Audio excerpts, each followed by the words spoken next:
আলহামদুলিল্লাহ মাত্র ২ বছরের মধ্যেই বাবা-মাকে কানাডায় নিয়ে আসতে পারলাম।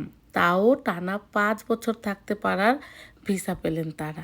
অনেক বড় একটি স্বপ্ন পূরণ হলো। চলে আসছি আপুর কাছে চলে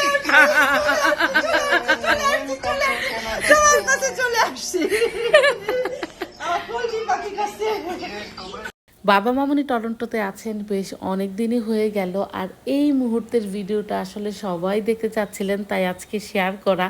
ওই দিনটাতে আসলে শুদ্ধ হসপিটালে ছিল, আমি সাহিত্য আর স্টারা বাসায় ছিলাম ওনাদের অপেক্ষায়। দীর্ঘ ২ দিনের লম্বা জার্নি করে বাবা মামুনি এসেছেন, তাই ভিডিও কলে শুদ্ধকেও রেখেছি। যেহেতু শুদ্ধ হসপিটালে ভর্তি ছিল সেই কারণে আমরা দুজনে এয়ারপোর্টে যেতে পারিনি। আসলে এয়ারপোর্টে থেকে পিক করে আনার অনেক প্ল্যান ছিল আমাদের, সব কিছুই ওলটপালট হয়ে গিয়েছে। তো আমরা বাসায় ছিলাম, সাহিত্য, আমি, স্টারা আর আমার ফুপা শ্বশুর বাবা মামুনিকে নিয়ে আসছে। তো ওনারা তো অনেক খুশি, সাহিত্য আরও অনেক বেশি খুশি দাদা দাদিকে দেখতে পেরে। তো এয়ারপোর্ট থেকে এসে স্টারাকে কোলে নিচ্ছিল না কেউ, কারণ শুদ্ধ বলেছে শাওয়ার টাওয়ার নিয়ে তারপরে স্টারাকে কোলে নিতে। তো ওই তো সবাই অপেক্ষায় আছে কখন বাচ্চাদেরকে নিয়ে। দেখা দেখছো কত কত বছর পর দিছে, ঠিকই চলে আসছে দাদি না দেখছো, ঠিকই চলে আসছে, ঠিকই চলে আসছে, ঠিকই চলে আসছে, বলছি দাদি চলে আসছে, দাদা দাদি চলে আসছে। এই তো তারপর দুজনে শাওয়ার করে সাহিত্যকেও শাওয়ার করে দিয়েছে। আর ওরই তো এখন দিন, সাধারণ একদম খাবার দাবার রান্না করেছি, যেহেতু ওনারা জার্নি করে আসবে।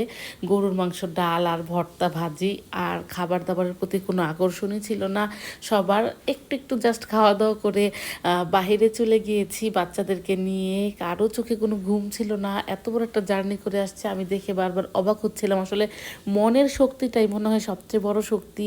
এত দূর থেকে এসে যখন এত বছর পর নাতি নাতনিকে দেখা হলো, সেই আনন্দে আসলে চোখের ঘুমই মনে হয় চলে গিয়েছে। বাবা মারা খুবই উৎফুল্ল ছিল, সব কিছুর মধ্যে একটা শূন্যতা ছিল, যেহেতু শুদ্ধ আমাদের মাঝে ছিল না, ও হসপিটালে ছিল, তাই আসলে মনটা একটু খারাপও ছিল। কিন্তু এই তো আগামীকালই শুদ্ধ চলে আসবে, আমরা যাব শুদ্ধকে সকালবেলা ঘুম থেকে উঠে হসপিটাল থেকে আনার জন্য।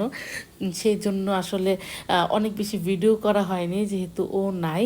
তারপর দিন সকালে এই তো আমরা রেডি রেডি হয়ে হসপিটালের দিকে যাচ্ছিলাম শুদ্ধকে আনার জন্য।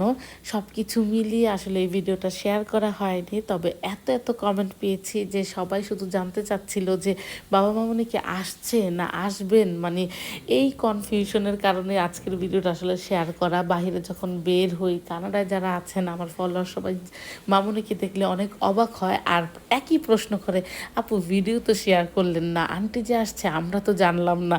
সেই কারণে সব কিছু চিন্তা করে ভাবলাম যে না, ছোট ছোট কিছু ক্লিপ আছে, অল্প কিছু মোমেন্ট আছে, এই অল্প মুহূর্তগুলোই আপনাদের সাথে শেয়ার করি। এই ভিডিওগুলি আসলে ক্লিপগুলো নেওয়া হচ্ছিল শুদ্ধর সাথে শেয়ার করার জন্য, শুদ্ধ যেন প্রতিটা মুহূর্তে থাকতে পারে, তাই সব মুহূর্তের কিছু কিছু ক্লিপ নিয়ে রেখেছিলাম। তো ওই ভিডিওগুলো আপনাদের সাথে আসলে শেয়ার করা। তো ভালো থাকবেন সবাই, আমাদের জন্য দোয়া করবেন। আজকে এখানেই সবাইকে জানাই আল্লাহ হাফেজ।